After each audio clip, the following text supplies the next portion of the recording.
So ngayon may problema tayo. Ngayon.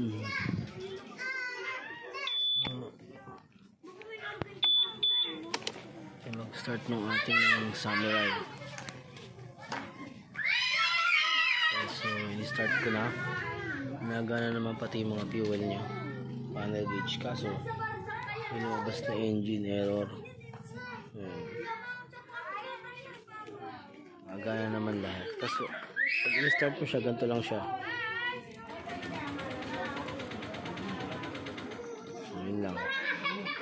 Tapos yung battery niya malabas na. Kaya siya gumana. So yan, may gasolina naman. Nagana naman siya. Yun lang, nakakalungkot.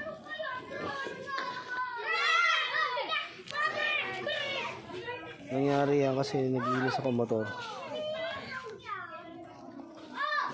Tapos ayaw na niya mag-start. So mga paps, patulong kung sino makakasagot. Salamat.